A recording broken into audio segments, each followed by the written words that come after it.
President, उनके साथ दो प्रधानमंत्रियों ने वर्क किया, one is Rajiv Gandhi, one is Mrs Gandhi. Indira Gandhi ji के एसेसिनेशन के बाद, जिस दिन उनका एसेसिनेशन हुआ था, उसी दिन शाम को his son was sworn in as prime minister. उनके जो सन थे वो तब वेस्ट बंगाल में थे, बाई प्लेन वो दिल्ली आए और he was sworn as the prime minister. उसके बाद 1984 में लास्ट में जाकर के आम चुनाव हुए और उन आम चुनावों में राजीव गांधी की गवर्नमेंट ही रिपीट मतलब बनी नहीं, बल्कि कांग्रेस की सबसे ओवरवेलमिंग मेजॉरिटी है। मतलब इतनी मेजॉरिटी कांग्रेस की पंडित नेहरू के समय भी कभी नहीं है।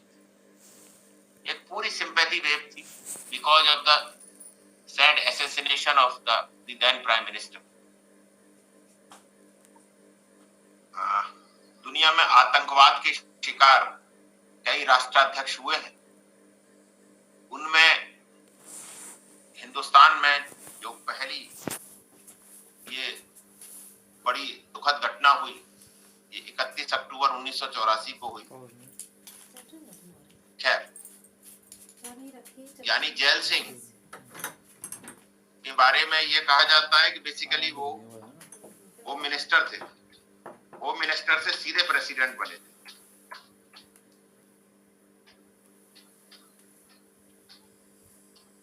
तो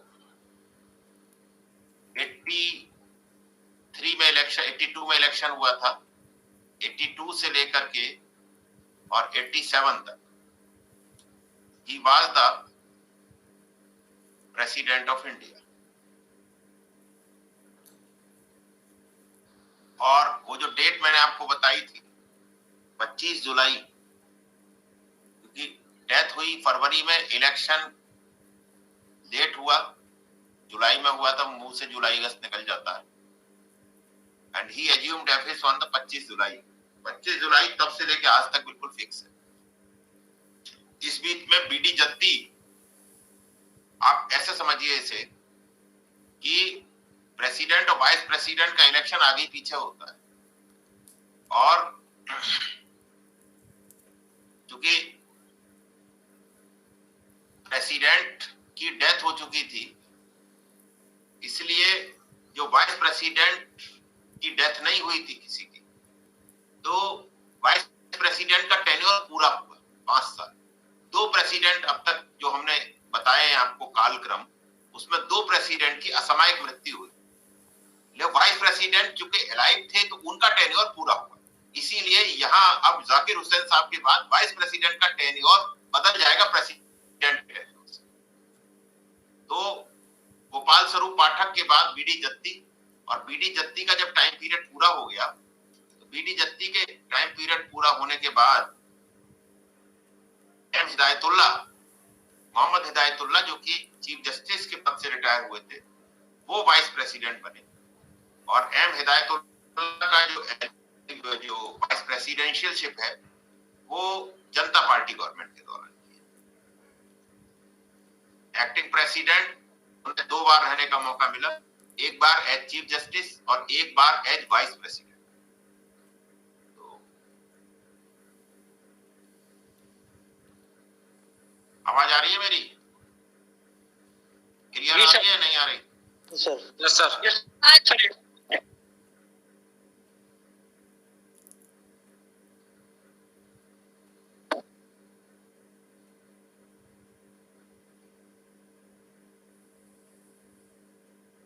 एक्टिंग प्रेसिडेंट 2 बार रहे, मैंने पहले ही बताया था। 20 जुलाई 1969 से लेकर 24 अगस्त 1969 तक, जब बीबी गिरी इलेक्शन लड़ रहे थे इस्तीफा दे करके। दूसरी बार एक्टिंग प्रेसिडेंट वो रहे 1982 में, अक्टूबर में, 6 अक्टूबर से लेकर 31 अक्टूबर 1982 जैल सिंह के साथ। तीसरी बार भी रहे कुछ पीरियड के लिए 1983। तो वाइस प्रेसिडेंट जरूर रहे थे वो लगातार।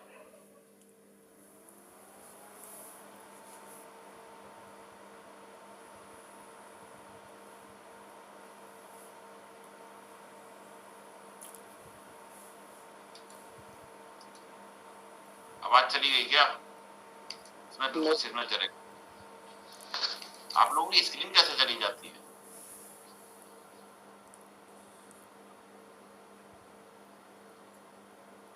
आ रही है ना आवाज मेरी? आवाज आ रही है।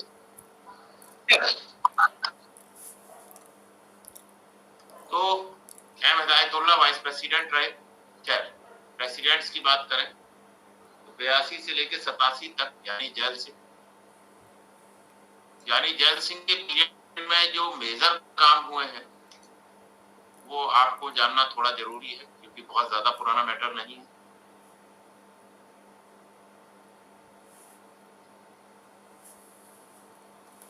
एक जो सबसे इंपॉर्टेंट चीज थी उस समय में, एक आप लोग पढ़ते होंगे प्रेसिडेंट की पावर में पॉकेट वीटो। पॉकेट वीटो का जो सबसे बेस्ट इस्तेमाल है वो ज्ञानी जैल सिंह ने किया। और पॉकेट वीटो क्या है? बेसिकली पॉकेट वीटो का मतलब यह है कि आपने कोई रिकमेंडेशन भेजी और प्रेसिडेंट ने उसे साइन नहीं किया और अपने पास अनिश्चित काल के लिए डाल दिया, यानी अपनी जेब में डाल दिया, ना हाँ करी और ना करी। ठीक है, that is called pocket veto. और इसका इंसिडेंट आया था। इंसिडेंट ये था कि 1986 में पार्लियामेंट ने एक कानून बनाया। कानून तो तब बनता जब राष्ट्रपति महोदय के दस्तखत होते।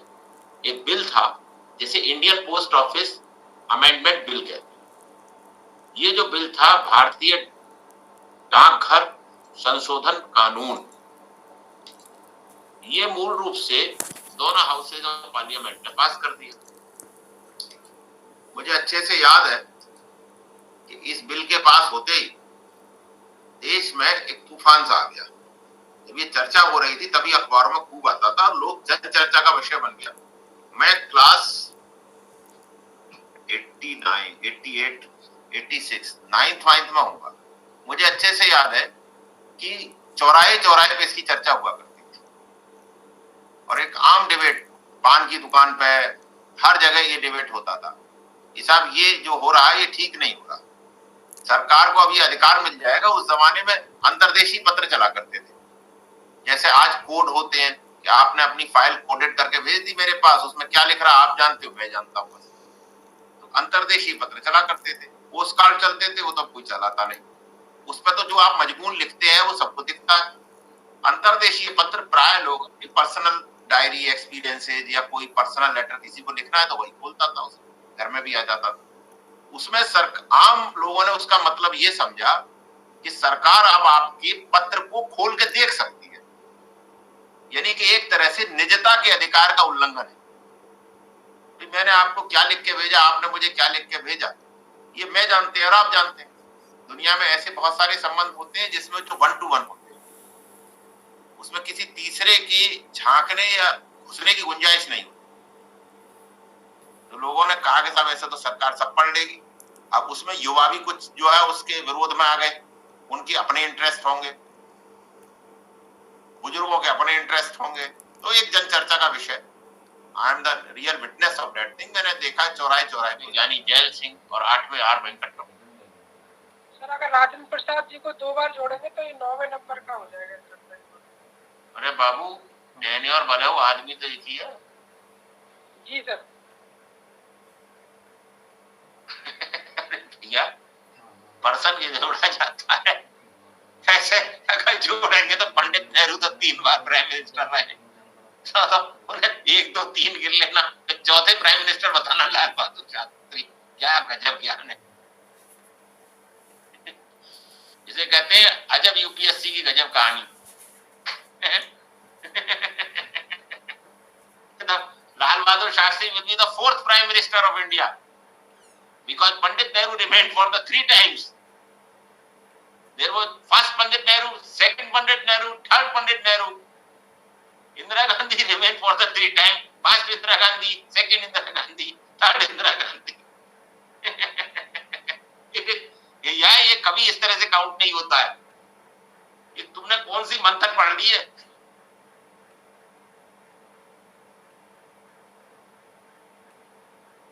ऐसे कभी काउंट नहीं होता। Never counted. जब मुझे लग रहा है कुछ हिंदी अब हमें जरूर ये गजब ज्ञान होगा, 110% होगा, तो पूरा यकीन है? शिवम पुंडीर बताएंगे वो। जी सर, था एक बुक में था, तब मैंने पढ़ा था ये। जरूर ये गजब ज्ञान होगा। अरे person was same, post was same, only the tenure were different.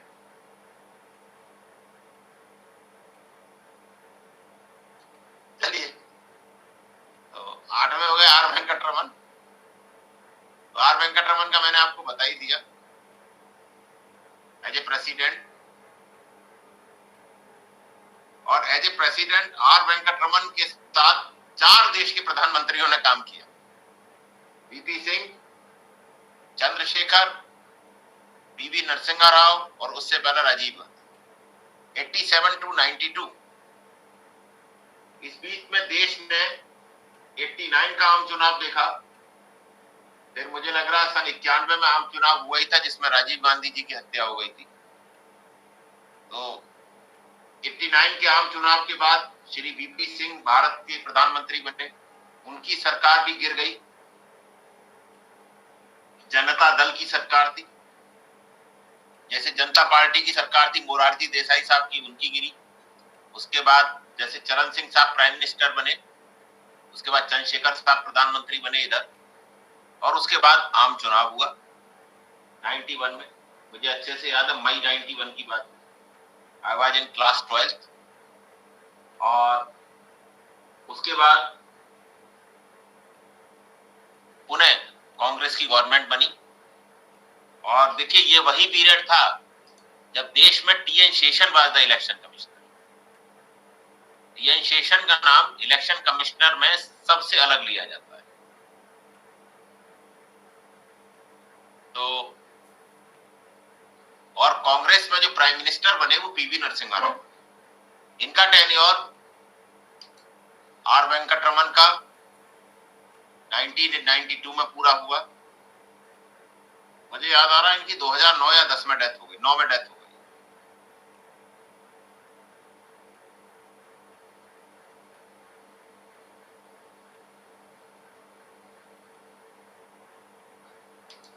आप लोगों में से कितने लोगों ने आर वेंकटरमन के बारे में कुछ सुन रखा है या कुछ जानते हैं? एनीवन?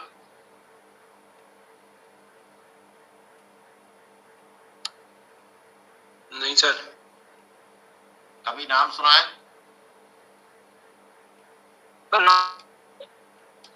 हैं? ना बस।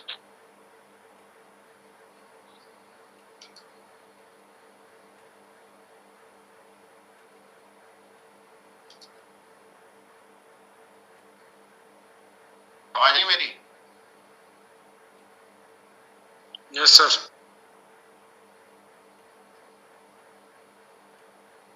मुझे याद आ रहा है एक उनकी बड़ी फेमस किताब थी, मुझे नाम नहीं ध्यान आ रहा उस किताब का। आर वेंकटरमन किताब थी, माई प्रेसिडेंशियल ईयर किसकी किताब है? ये आर वेंकटरमन साहब की नहीं है क्या? उन्हीं की है? जरा देखना गूगल करके, माई प्रेसिडेंशियल ईयर किसकी है? सर उन्हीं की बुक है। हैं? उन्हीं की है क्या? यस सर, उन्हीं की किताब है। हाँ यस। मैं इसे ऐसे जानता हूँ कि मैंने जब पोस्ट ग्रेजुएशन करनी शुरू करी थी 94 के बाद, तभी ये किताब आई थी। अच्छे से मुझे याद है, और ये किताब मेरे पास है,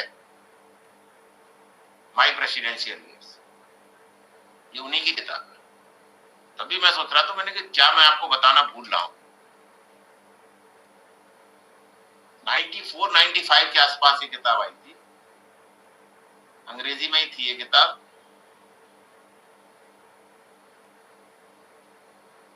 आप में से किसी ने किताब पढ़ी है? नहीं सर। पढ़िए, ये वो किताबें हैं जिनका आप इंटरव्यू में जिक्र कर सकते हैं कि मैंने साहब ये किताब पढ़ी। बाबू राजेंद्र प्रसाद की भी एक किताब मैं आपको रिकमेंड करूंगा, किसी ने पढ़ी है? नहीं पढ़ी? वो है शायद इंडिया डिवाइडेड, नहीं इंडिया डिवाइडेड है या क्या नाम है, नाम पास रखी तो है, कोई बताएगा आप में से? बड़ी क्लिष्ट किताब है भैया वो, बहुत डाटा इंडिया है डिवाइडेड और आत्मकथा भी लिखा है। क्या कह रहे हैं? इंडिया डिवाइडेड और आत्मकथा दो की फेमस बुक्स हाँ, हैं। India divided. India divided. मैं इंडिया डिवाइडेड ही बोल रहा था ना अभी। हाँ, इंडिया डिवाइडेड। और एक नेताजी सुभाष चंद्र बोस की किताब और है,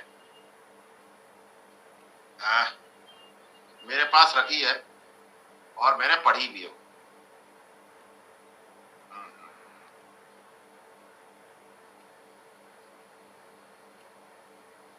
स्ट्रगल फॉर इंडिया करके, स्ट्रगल ऑफ इंडिया करके है, इंडिया स्ट्रगल फॉर इंडिपेंडेंस करके किताब है, नेताजी सुभाष चंद्र बोस की लिखी। एक तो ये बिपिन चंद्रा वाली किताब है, इसका भी नाम स्ट्रगल फॉर इंडिपेंडेंस है। नेताजी सुभाष चंद्र बोस वाली जो ओरिजिनल है उसका किताब का नाम यही है, आजादी का भारत के लिए संघर्ष, भारत का आजादी के लिए संघर्ष। ये कुछ किताबें जो आपको पढ़नी चाहिए।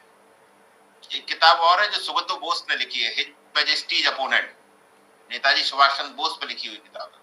ये सब किताबें आपकी लिस्ट में होनी चाहिए। इंस्टीड ऑफ वॉचिंग फर्जी वीडियो ऑन यूट्यूब और सोशल मीडिया की गिरफ्त में आने के बजाय आप you must read these books. आपकी नॉलेज को बढ़ाएंगे और आपके इंटरव्यू में आपकी मदद करेंगे। जब आपसे पूछा जाता है और आप ऐसी किताबों के नाम पर जरूर प्रभाव पड़ता है। इंस्टीट्यूट का आप ये कहेंगे मैं साहब इंस्टाग्राम पे हूँ, सुबह शाम 15 फोटो लगाता हूँ, तो वो आपसे कह देंगे आप शो बिजनेस में चले जाइए, यहाँ क्या कर रहे हैं।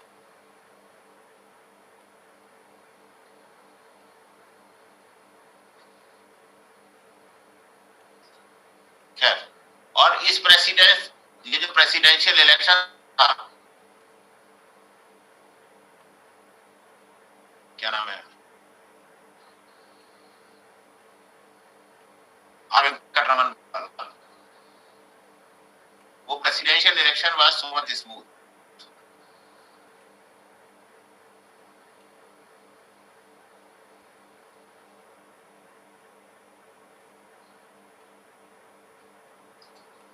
Next president is doctor Shankar Dayal Sharma, रहने वाले मध्य प्रदेश के।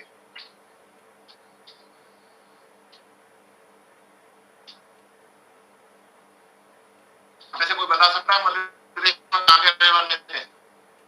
एमपीसीएस आपने दिया ही होगा लोगों ने।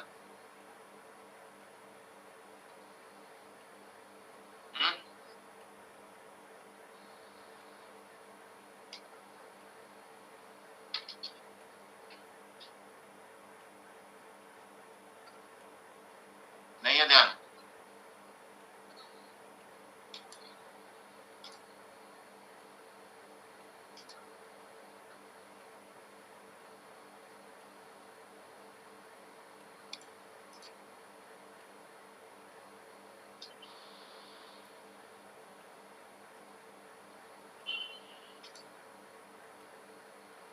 डॉक्टर शंकर दयाल शर्मा देश के ऐसे राष्ट्रपति हुए हैं जो आपकी आगरा यूनिवर्सिटी के पढ़े हुए।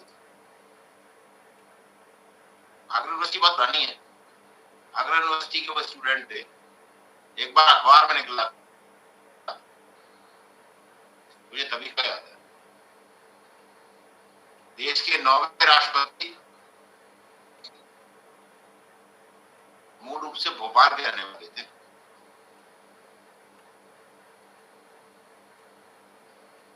मध्य प्रदेश के चीफ मिनिस्टर भी रहे, देश के संचार मंत्री भी रहे थे, वाइस प्रेसिडेंट भी रहे थे 1987 से लेकर 1992 तक। इस पीरियड में आर वेंकटरमन साहब राष्ट्रपति थे, ये देश के उपराष्ट्रपति।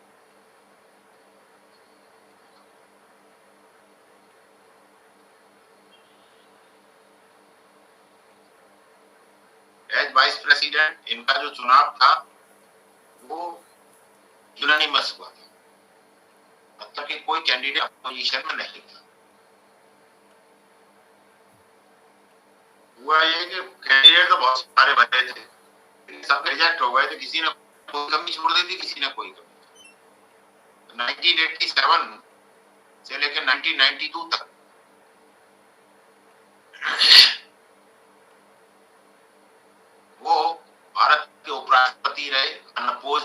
हुए थे।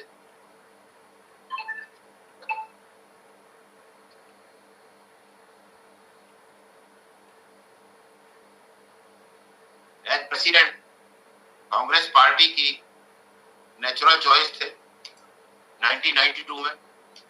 प्रधानमंत्री उस वक्त जो है तो पीवी नरसिम्हा राव थे, 10 राष्ट्रपति इलेक्ट हुए।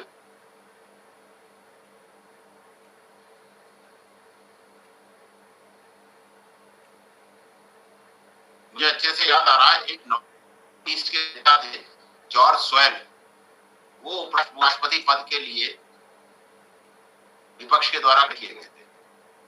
जॉर्ज स्वेल बेसिकली वो प्रोफेसर थे और डिप्टी स्पीकर रहे थे लोकसभा के, बिलोंग टू मेघालय। जीजी स्वेल नाम था उनका, जीजी स्वेल, लेकिन वो हार गए थे इलेक्शन। और प्रेसिडेंट के इस इलेक्शन में कोई बहुत ज्यादा उस तरह की चीजें नहीं रही थी जो कि जाकिर हुसैन साहब के बाद के फखरुद्दीन अली अहमद के, बीबी गिरी के फखरुद्दीन अली अहमद, बीबी गिरी और बेसिकली नीलम संजीव रेड्डी साहब के इलेक्शन, वैसा कुछ नहीं था। इस प्रेसिडेंशियल इलेक्शन में इवन कम्युनिस्ट पार्टियों ने डॉक्टर शंकर दयाल शर्मा का समर्थन किया और इलेक्शन वही जुलाई में हुआ था जैसे इस बार हुआ।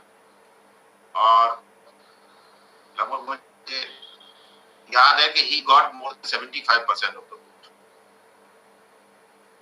जी सर, बेसिकली अपोजिशन में शायद बीजेपी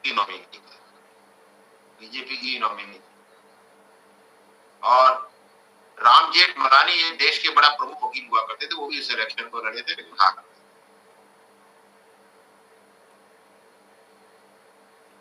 उन्होंने एज प्रेसिडेंट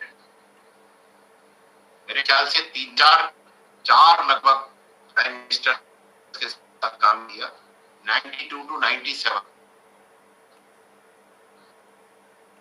तक। 96 तक जो है वो नरसिम्हा राव की गवर्नमेंट थी।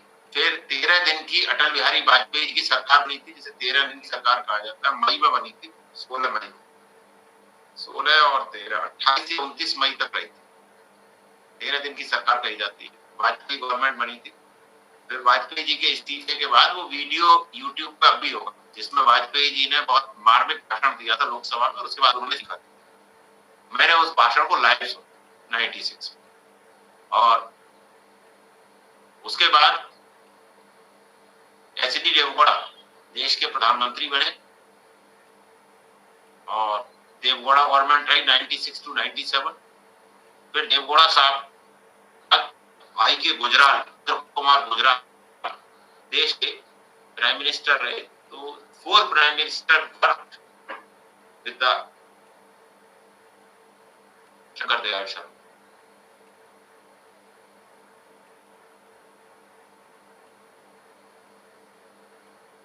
तो बड़ी घटनाएं हैं वो मूल रूप से आप जान लीजिए तो 6 दिसंबर वाली घटना थी और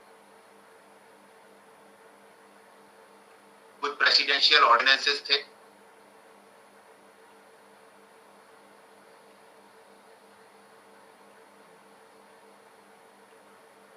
और शंकर दयाल शर्मा साहब के साथ एक चीज और जुड़ी थी, वो थी कि जिस सोमनाथ मंदिर के जीर्णोद्धार के लिए बाबू राजेंद्र प्रसाद गए थे, उस सोमनाथ मंदिर में कोई बड़ा इवेंट हुआ था, मुझे याद आ रहा है।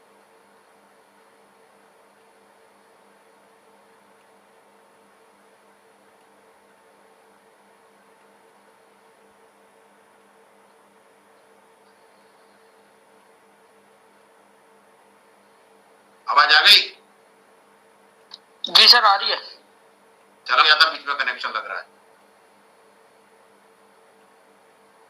उसमें डॉक्टर शंकर दयाल शर्मा गए थे।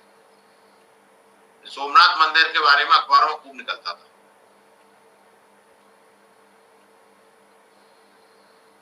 उसके बाद 1997 में इस बीच में शंकर दयाल शर्मा साहब जब प्रेसिडेंट थे तो के आर नारायणन जो मूल रूप से केरल के रहने वाले थे और इंडियन फॉरेन सर्विस के अधिकारी थे, और he was the first scheduled caste president of India and the 10th president. एक बार उनके बारे में नेहरू ने बड़ी तारीफ करी थी कि हिंदुस्तान के सबसे अच्छे डिप्लोमेट है। He belonged to Dalit community. 92 to 97 वो देश के उपराष्ट्रपति रहे, और 97 में जब इलेक्शन हुआ तब he was the natural choice, और जो जुलाई में इलेक्शन हुआ, मुझे याद आ रहा 95% के आसपास उन्हें वोट दिए थे इलेक्टोरल कॉलेज, और उनके विरुद्ध जिन्होंने इलेक्शन लड़ा था वो थे देश के सबसे यशस्वी चुनाव आयुक्त श्री टी.एन. शेषन। इनके बारे में भी सुप्रीम कोर्ट ने भी उनकी तारीफ करी। KR. Narayanan became Indian president from 97 to 2000। आप लोगों में से मुझे लग रहा है अधिकांश का डेट ऑफ बर्थ इसी पीरियड का होगा, 97 से लेकर 2002 के बीच का, यही है ना पीरियड? होगा लग रहा है। क्या कुछ लोग 87 से 92 वाले टेन्योर पीरियड के 87 वाला तो कोई होगा नहीं आप में, 2092 से लेकर 92 ऑनवर्ड, 91 से भी कोई है ओल्ड नहीं है। सब लोग मेजॉरिटी में 95, 96, 97, 98, 99 ही बोल रहा हूँ। मेरे ख्याल से 20 से लेकर 25 साल के बीच में आप लोगों के लोग ऐसा ही है, या कुछ जैसे भिन्नता भी है? वो दूसरी छोटी एवरेज एज यही हो।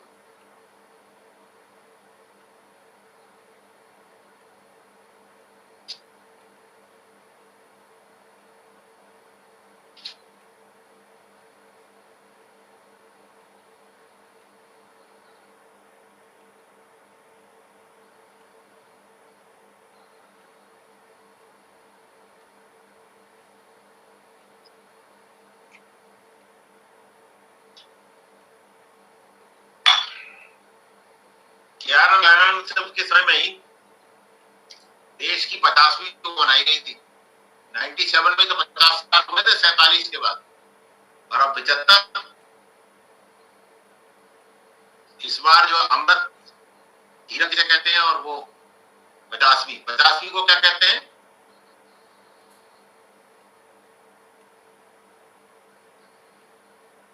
Gold sir, golden jubilee.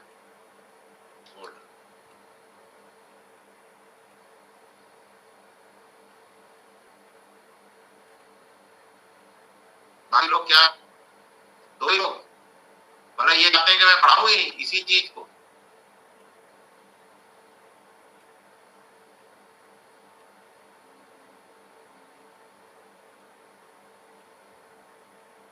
ठीक है, मेजॉरिटी में ये चाहते हैं, आप लोग खुद पढ़ लीजिएगा और हम देखेंगे यूपीएससी में पिछले सालों में क्या क्या सवाल आए। मोटा मोटा मेरे को लग रहा है कि आपको प्रेसिडेंट की इलेक्शन के बारे में अच्छे से जानकारी मिल चुकी, मतलब you got 90 to 80% about president election. Rest इसके बाद पर ये सारे इलेक्शन बहुत स्मूथ रहे, और हाल ही में जिस तरह की एक्टिविटी हुई थी ऐसी एक्टिविटी से पिछले इलेक्शन में रामनाथ कोविंद साहब के में हुई, उससे पहले जी अब्दुल कलाम साहब वाले में हुई थी, प्रणब मुखर्जी साहब वाले में भी ऐसे ही थी। बहुत देवर टू मच। प्रेसिडेंट का इलेक्शन कभी भी बहुत ज्यादा बेटर नहीं रहा, और जो कुछ भी चीजें डेवलपमेंट्स आए वो मैंने आपको वीवी गिरी साहब के और नीलम संजीवा रेड्डी साहब वाले इलेक्शन में बताई थी, है ना। तो we go back to bare act, और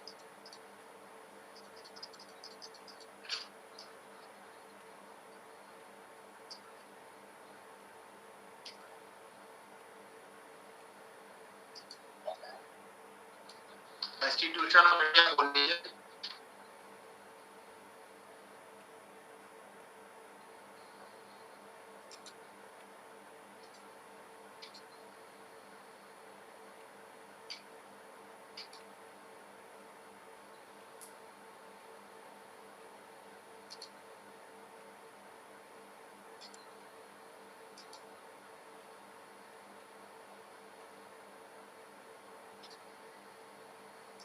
आर्टिकल कहां तक पहुंचे थे हम लोग?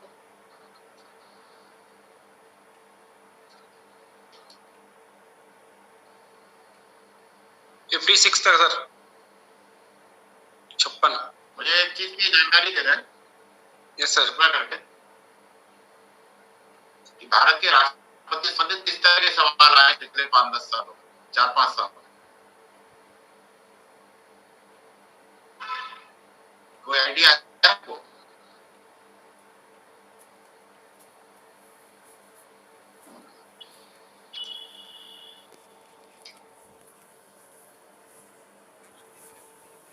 दूसरा मैं आपसे सवाल कर रहा हूं, अगर इसी तरह कोचिंग मैंने दिल्ली में शुरू करी होती और मैं दिल्ली पुलिस का कोई अधिकारी होता तो क्या ये चल पाती?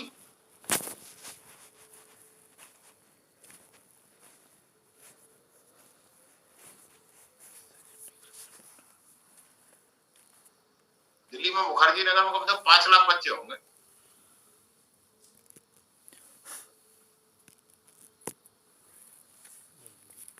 और वहां 1 to 1 पढ़ाने वाले बहुत कम है, धंधेबाज लोग ज्यादा है। मेरा कहने का मतलब है आप लोग आंसर राइटिंग करा रहा हूं, आंसर राइटिंग जब तक आप नहीं करेंगे तब तक आपको भला नहीं होगा।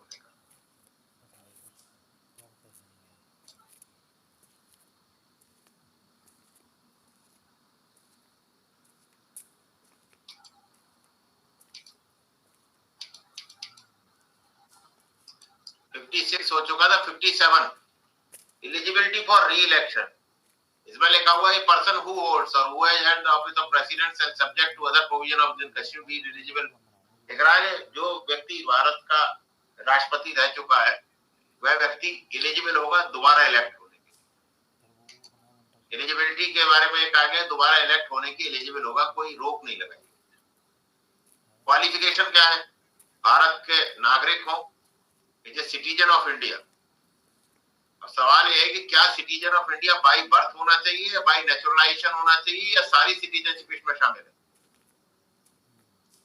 सारी शामिल है सर। सारी शामिल है। क्या इस तरह का कोई केस आया है?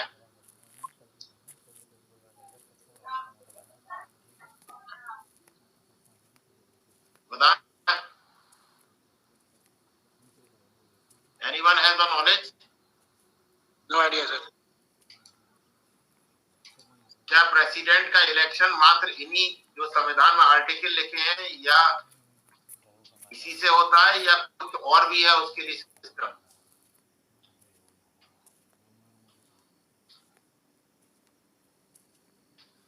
कोई आइडिया?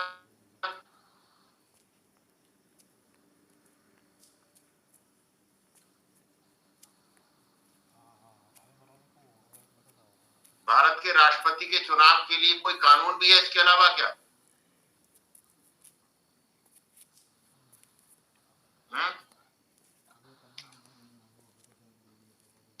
देखिए, भारत के राष्ट्रपति के चुनाव के लिए संसद ने 1952 में यह कानून बनाया था जिसे कहते हैं the presidential and vice presidential election act 1952।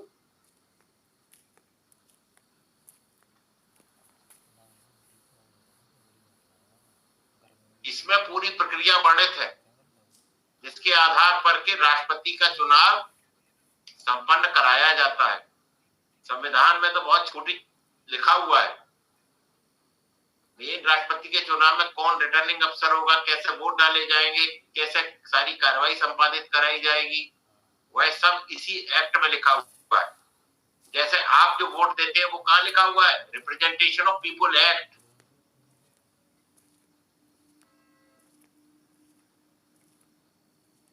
Presidential and vice presidential election जो कानून है उसमें, इलेक्शन एक्ट में, जो presidential and vice presidential election act है, ये बहुत बड़ा एक्ट नहीं है, इसमें मात्र कुल 22-23 धाराएं हैं। और जैसा कि सभी एक्ट में होता है, पहला इसका यह है कि इस एक्ट का नाम क्या होगा, नाम यही होगा। इसमें इलेक्शन का क्या मतलब होगा, तो उसमें लिखते हैं इलेक्शन का मतलब होगा राष्ट्रपति और उपराष्ट्रपति का चुनाव। इलेक्शन इलेक्शन कमीशन का क्या मतलब होगा? इलेक्शन कमीशन का इसमें लिख दिया कि वही मतलब होगा जो भारत के राष्ट्रपति धारा 324 जो है भारत के संविधान की आर्टिकल, उसमें इलेक्शन कमीशन बनाते, वही इलेक्शन कमीशन ही भारत के राष्ट्रपति और उपराष्ट्रपति का चुनाव कराएगा। इलेक्टर कौन होगा? वोटर कौन होंगे? तो वोटर वही होंगे जो इलेक्टोरल कॉलेज में लोग होते हैं। ठीक है। रिटर्निंग अफसर कौन होंगे ये भी इसमें लिखा हुआ, उसके असिस्टेंट कौन होंगे ये भी। नॉमिनेशन कैसे होगा इसकी प्रक्रिया भी लिखी हुई है। जब आप पढ़ते हैं ना कि 50 समर्थक और 50 अनुमोदक चाहिए, वो इसी में लिखा हुआ है। फिर इलेक्शन का पब्लिक नोटिफिकेशन कैसे निकलेगा, फिर प्रेजेंटेशन कैसे होगा, नॉमिनेशन पेपर के साथ साथ आपको क्या क्या लगा के देना है जिससे आपका नॉमिनेशन रिजेक्ट ना हो, है ना, और उसमें क्या क्या चीजें आपको संग देनी है, सारी चीजें होती है। फिर क्या डिपॉजिट करना है आपको, वो भी लिखा होता है। ठीक है ना। फिर स्क्रूटनी का क्या प्रक्रिया होगी, जैसे आप फॉर्म भरते हैं तो स्क्रूटनी होती है ना उसकी, तो गलत भर दिया कि सही भर दिया, स्क्रूटनी कैसे होगी ये भी इसी में लिखा हुआ है। फिर रिटर्निंग अफसर कौन होंगे, चुनाव कराने वाले अफसर वो कौन होंगे। फिर विड्रॉल आप अपने कैंडिडेचर का कब तक कर सकते हैं वो भी लिखा होगा। फिर अगर कैंडिडेट की मृत्यु हो जाती है किसी एक की तो इलेक्शन होगा या नहीं होगा वो भी इसमें लिखा हुआ है। ठीक है। फिर वोट कैसे डाला जाएगा ये भी लिखा हुआ है। फिर काउंटिंग कैसे होगी ये भी लिखा हुआ है। रिजल्ट डिक्लेयर होगा कैसे लिखा है ये भी लिखा हुआ है। ये सब चीजें इसमें लिखी। फिर अगर किसी को कोई आपत्ति है तो वो आपत्ति कहाँ दर्ज करा सकता है, पिटीशन कहाँ दे सकता है वो भी लिखा हुआ है। उन पिटीशन को कैसे सुनवाई होगी, कैसे उसका डिस्पोजल होगा ये भी लिखा हुआ है। ठीक है। फिर सुप्रीम कोर्ट का क्या दखल होगा वो भी लिखा हुआ है। ये सब चीजें presidential vice presidential election act 1952 में वर्णित है। अगर सवाल आता है यूपीएससी में कि प्रेसिडेंट और वाइस प्रेसिडेंट के इलेक्शन की प्रक्रिया कहाँ वर्णित है, ए भारत का संविधान, बी भारत के संसद द्वारा बनाया गया ये कानून, तो उसमें जरूर होगा इन दोनों को टिक करना है। मत अकेले भारत के संविधान को टिक करके चले आओ, जैसा कि मुझे पूरी यकीन ही नहीं बल्कि पूर्ण विश्वास है,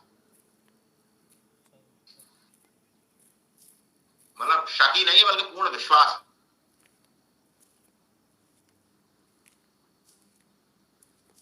ठीक है।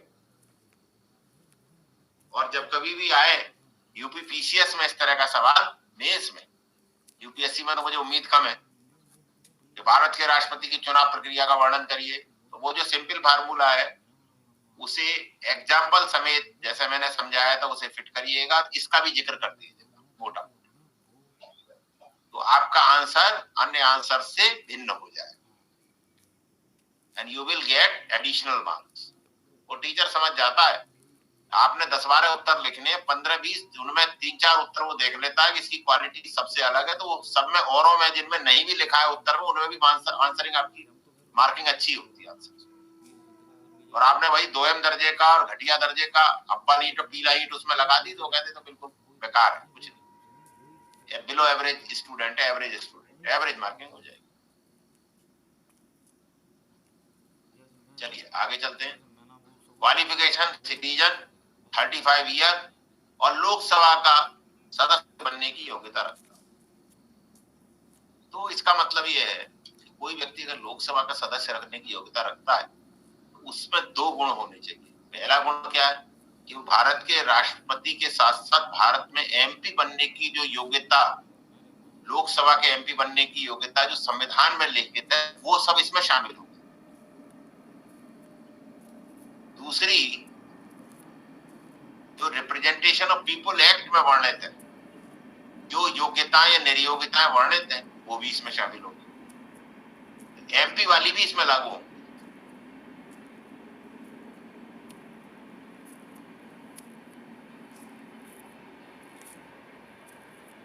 और अगला लिख रहा है, a person shall not be eligible for election as president he holds any office of profit under the government of India, government of any state. मतलब प्रॉफिट का ऑफिस नहीं होना चाहिए। प्रॉफिट का ऑफिस कौन सा होता है आपको पता है? प्रॉफिट का ऑफिस होता है जैसे आप आप इसमें बाबू हैं, मान लीजिए क्लर्क है या अधिकारी है, तो वो ऑफिस प्रॉफिट का माना जाता है। इस पे भी ऑफिस ऑफ प्रॉफिट पे भी सुप्रीम कोर्ट में बहुत लिटिगेशन हुए।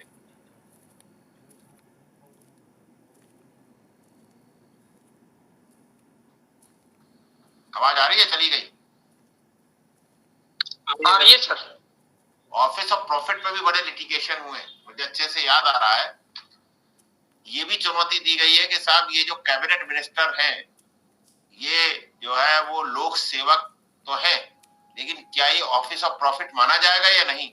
एक व्यक्ति अगर देश के गृह मंत्री हैं या एक व्यक्ति देश के राज्य मंत्री हैं, किसी विभाग में समाज कल्याण में राज्य मंत्री या उप मंत्री हैं, तो वो ऑफिस ऑफ प्रॉफिट माना जाएगा? उसमें सुप्रीम कोर्ट ने यही हेल्ड किया कि it shall be deemed as a office of profit. इसीलिए जो भी व्यक्ति इस इलेक्शन में हिस्सा लेते हैं वो पहले उस पद से इस्तीफा देते हैं, जिसे ऑफिस ऑफ प्रॉफिट कहा जाता है। लाभ के पद से इस्तीफा देते हैं, तभी आप इस इलेक्शन को लड़ पाएंगे। लाभ के पद में व्यापार का, आपको मान लो आपकी कोई तेल मिल है, तो वो लाभ का पद नहीं माना जाएगा, वो तो आपका व्यापार है। आपके पास 100 बीघा जमीन है, ऐसा थोड़ा ना है कि आप 100 बीघा जमीन को पहले किसी के नाम करेंगे तब इलेक्शन में हिस्सा लेंगे। नो, किसी सरकारी ऐसे पद पर ना हो जो लाभ का पद। ये अलग बात है कि आप अपने प्राइवेट जो है, हो सकता है किसी कंपनी के चेयरमैन बने रहे, लेकिन वो भी लाभ का पद नहीं होना चाहिए। ऑफिस ऑफ प्रॉफिट की सुप्रीम कोर्ट ने बड़ी व्याख्या करी है कि कौन से पद ऑफिस ऑफ प्रॉफिट माने जाएंगे, किस कंडीशन में माने जाएंगे।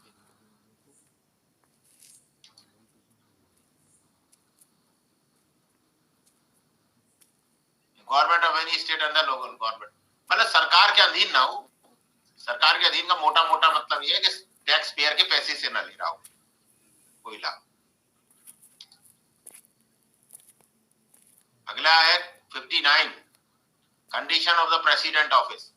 The president shell not B A member of either house of parliament or house of a legislature of a state if a member of the either house of अगर elect होते हैं, किसी हाउस का member नहीं होने चाहिए, यानी लोकसभा राज्यसभा का कहीं एमपी नहीं होने चाहिए, कहीं एमएलए नहीं होने चाहिए। अगर वो कोई मेंबर एमपी या एमएलए प्रेसिडेंट बन जाते हैं, ऐसा कई बार हुआ भी है कि वो एमएलए या एमपी प्रेसिडेंट बने हैं, तो ये माना जाएगा जिस दिन से उन्होंने जो है राष्ट्रपति का पद संभाला, उसी दिन से वह पद खाली मान लिया जाएगा एमपी वाला।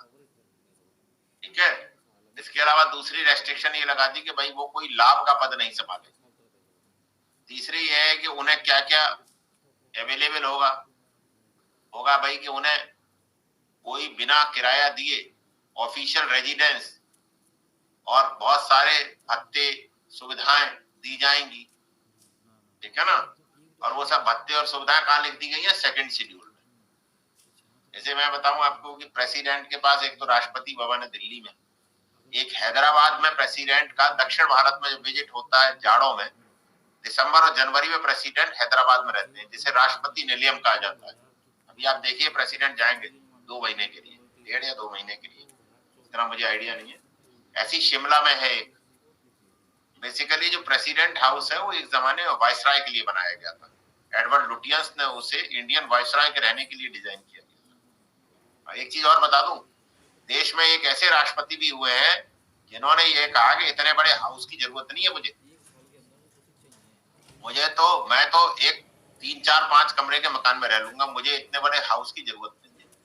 आप उन प्रेसिडेंट का नाम बता सकते हैं जिन्होंने ये कहा कि I am leaving this Rashtrapati Bhavan, no need to stay here? Rajendra Prasad sir. तो मुझे नहीं मालूम, तो सर्च करो। कलाम जी। बताओ। प्रसाद सर। अब्दुल कलाम जी ने कहा होगा सर। और बताओ, और सर्च करो। उनसे पहले भी किसी ने कहा है।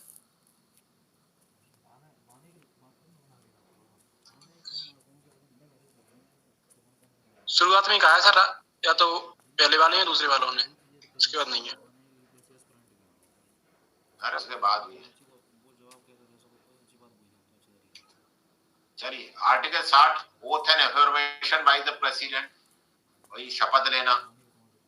तो आप जानते ही हो कि सुप्रीम कोर्ट के चीफ जस्टिस को राष्ट्रपति दिलाते हैं और राष्ट्रपति को चीफ जस्टिस दिलाते हैं, मोटा मोटा जान।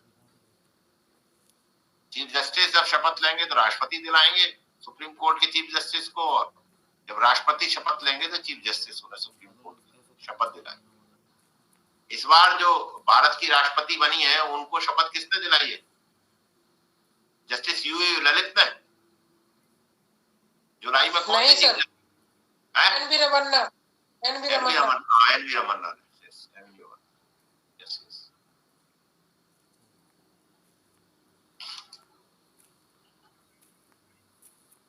और ये शपथ लिखी हुई है 61 में, लिख रहा है प्रोसीजर फॉर इम्पीचमेंट। इम्पीचमेंट पढ़ा के फिर खत्म करेंगे आज।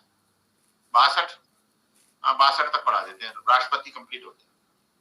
इम्पीचमेंट में जान लीजिए भाई, सीधा सीधा लिखा हुआ है कि अगर उन्हें इम्पीच करना है तो इम्पीच आप केवल इसी बात पर कर सकते हैं कि उन्होंने संविधान का उल्लंघन किया, और जो उनके खिलाफ आरोप है, चार्ज है, वो किसी भी हाउस में शुरू किया जा सकता है, लोकसभा, राज्यसभा। लेकिन शुरू कब किया जा सकता है? उसकी पहली शर्त यह है कि जो इसका प्रस्ताव होगा, प्रपोजल होगा कि हम शुरू करने जा रहे हैं, उसमें एक संकल्प पत्र होगा, रेजोल्यूशन होगा, जो कि लगभग 14 दिन का उसमें नोटिस दिया जाएगा।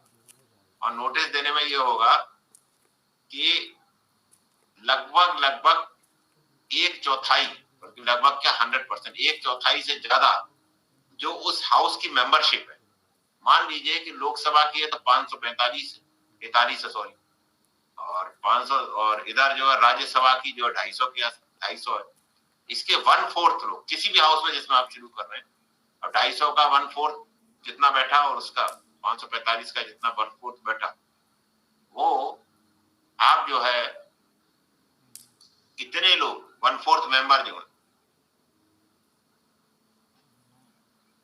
125, लगभग 63-64 मेंबर मान लो अगर राज्यसभा में शुरू कर रहे हैं, वो इस आशय का सहमति पत्र पर हस्ताक्षर करें।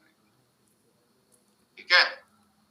और फिर जब वो रेजोल्यूशन आ जाएगा, रेजोल्यूशन आने के बाद वो जो हाउस है, जब आपने इस रेजोल्यूशन को रख दिया हाउस के समक्ष विचार के लिए, तो विचार से पहले ही 1/4 मेंबर चाहिए, तब तो आप रख पाएंगे। और पास कराने के लिए उस हाउस की जो मेंबरशिप है टोटल, उसका 2/3 चाहिए। अब मान लीजिए उस हाउस की जो मेंबरशिप है वो 545 है, ठीक है ना? तो 545 का 2/3 लगा ले, 545 गुणा 2/3 कितनी आपको चाहिए, तब ये उस हाउस से पास माना जाएगा। ठीक है? अब जब किसी हाउस ने इस चार्ज को शुरू कर दिया, तो जो दूसरा हाउस जिसमें ये चार्ज नहीं आया है, जिसमें ये चार्ज की प्रक्रिया नहीं चल रही है, राज्यसभा में शुरू हुआ तो लोकसभा, लोकसभा में शुरू हुआ तो राज्यसभा, वो इन्वेस्टिगेट करेंगे चार्जेस को। जिस हाउस में शुरू हुआ वो नहीं, जो दूसरा हाउस है, यानी लोकसभा में शुरू हुआ हो तो राज्यसभा, राज्यसभा में शुरू हुआ हो तो लोकसभा, और या स्वयं इन्वेस्टिगेट करेगी वो राज्यसभा या लोकसभा, जो भी केस हो, जैसा भी केस हो, क्या इन्वेस्टिगेशन कराएगी। और राष्ट्रपति को यह अधिकार होगा कि वह उस हाउस के समक्ष अपीयर होकर अपना रिप्रेजेंटेशन दे सके इन्वेस्टिगेशन के दौरान। और इन्वेस्टिगेशन होने के बाद अगर उस हाउस की 2/3 मेंबरशिप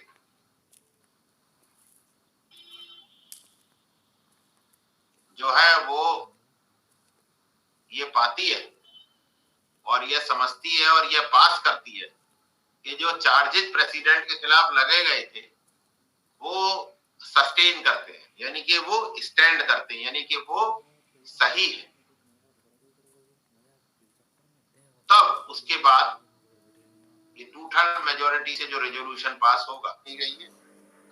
और जान लीजिए कि भारत के राष्ट्रपति जब भी बोलते हैं तो उनकी बात की कभी आलोचना भी नहीं की जाती किसी ओपन मंच से। असहमति आपकी हो सकती है, किसी से भी असहमति हो सकती है, लोकतंत्र में असहमति है, लेकिन आलोचना और असहमति में अंतर है।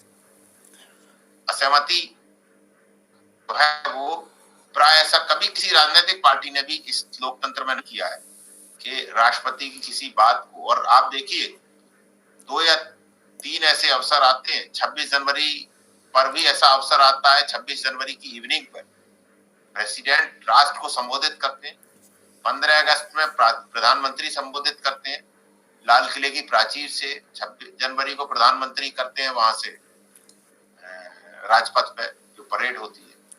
लेकिन ये ऐसे अवसर हैं जिसमें देश में पिछले 75 साल में कभी ऐसा अवसर नहीं आया कि प्रधानमंत्री की स्पीच की या राष्ट्रपति के स्पीच की कोई आलोचना किसी विपक्षी पार्टी ने, जो मेन ओकेजन्स है, तो यहाँ देश में कभी ऐसी नौबत नहीं इम्पीचमेंट वाली, इसलिए इस प्रावधान का कभी उपयोग नहीं।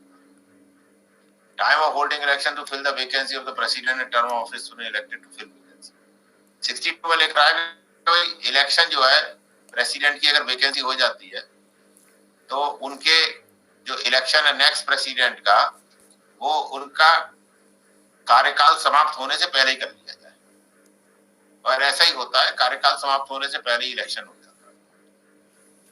आपने अब की बार देखा भी होगा कि जो इनकमिंग प्रेसिडेंट है वो आ रहे होते हैं, और जो प्रेसिडेंट है जो निवर्तमान होते हैं वो विदा हो रहे होते हैं, यानी उससे पहले उनका इलेक्शन वगैरह सब हो जाता है।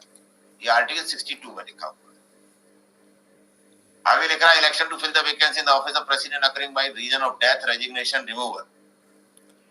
तो डेथ से तो 2 प्रेसिडेंट की वैकेंसी हुई है 2 बार, रेजिग्नेशन किसी प्रेसिडेंट ने नहीं दिया, रिमूवल की कभी नौबत नहीं है। रेजिग्नेशन स्वयं दिया जाता है, रिमूवल और लोग करते हैं, और अदरवाइज किसी कारण से भी है तो इसमें लिख रहा है जितना जल्दी संभव हो उतना जल्दी कर दिया जाए, और किसी भी दशा में ये 6 मंथ। सर मेरे पास सर काफ़ी लोगों के सर मैसेज आते रहते हैं सर क्लास के लिए कि यूट्यूब पे डाल दीजिए, तो सर मेरा भी कहना सर यही होता है कि आप लोग क्लास को करिए ना, यहाँ पे जुड़िए यहाँ पे, तो सर आप सर बता दें सर मुझे क्लास को अपलोड करना है चैनल पे या नहीं करना सर।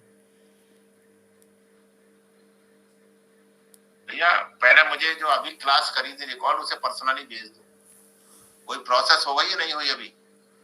नहीं सर मैंने सर 2 क्लास डालने की सर अभी कोशिश करी थी, तो सर उसका जो यूट्यूब सर स्टूडियो है सर वहाँ से सर वो फेल हो गई सर, वो पढ़ नहीं पाई थी इस वजह से, लेकिन सर मैं डाल दूंगा सर, मैं कल अपलोड कर दूंगा मैं।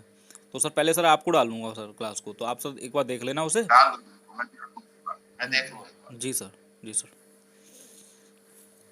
दूसरा मैं ये कह रहा था कि और कोई सवाल आप ऐसा करिएगा, पिछले 4-5 साल में जितने भी सवाल मेंस में पूछे गए हो या प्री में पूछे गए हो राष्ट्रपति से संबंधित, उपराष्ट्रपति से संबंधित, वो सब निकाल।